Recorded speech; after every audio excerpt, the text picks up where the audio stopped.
The spacecraft was a long way from home.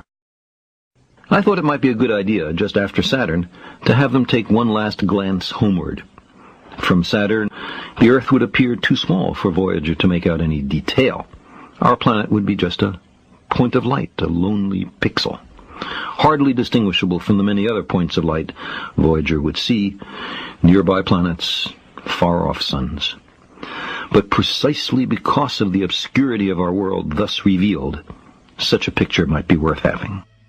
It had been well understood by the scientists and philosophers of classical antiquity that the Earth was a mere point in a vast, encompassing cosmos. But no one had ever seen it as such. Here was our first chance, and perhaps also our last, for decades to come. So, here they are. A mosaic of squares laid down on top of the planets, and a background smattering of more distant stars. Because of the reflection of sunlight off the spacecraft, the Earth seems to be sitting in a beam of light, as if there was some special significance to this small world. But it's just an accident of geometry and optics. There is no sign of humans in this picture. Not our reworking of the Earth's surface, not our machines, not ourselves. From this vantage point, our obsession with nationalism is nowhere in evidence.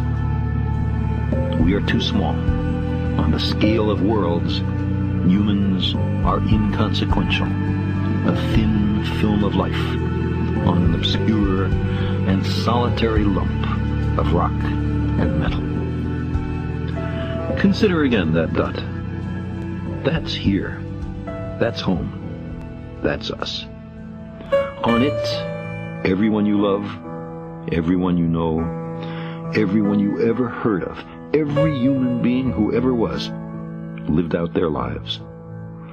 The aggregate of our joy and suffering, thousands of confident religions, ideologies, and economic doctrines, every hunter and forager, every hero and coward, every creator and destroyer of civilization, every king and peasant, every young couple in love, every mother and father, hopeful child, inventor and explorer, every teacher of morals, every corrupt politician, every superstar, every supreme leader, every saint and sinner in the history of our species lived there, on the mote of dust, suspended in a sunbeam.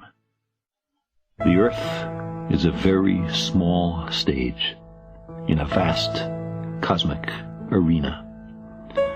Think of the rivers of blood spilled by all those generals and emperors, so that in glory and triumph they could become the momentary masters of a fraction of a dot. Think of the endless cruelties visited by the inhabitants of one corner of this pixel on the scarcely distinguishable inhabitants of some other corner.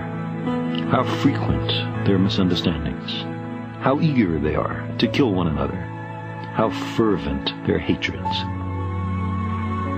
Our posturings, our imagined self-importance, the delusion that we have some privileged position in the universe, are challenged by this point of pale light.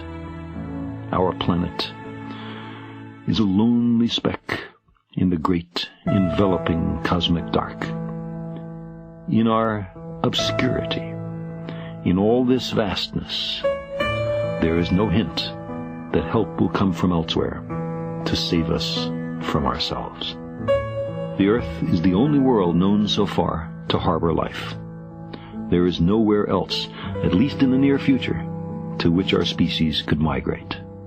Visit? Yes. Settle? Not yet. Like it or not, for the moment, the Earth is where we make our stand. It has been said that astronomy is a humbling and character-building experience. There is perhaps no better demonstration of the folly of human conceits than this distant image of our tiny world.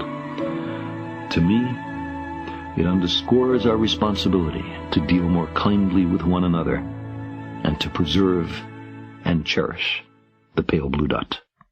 the only home we've ever known.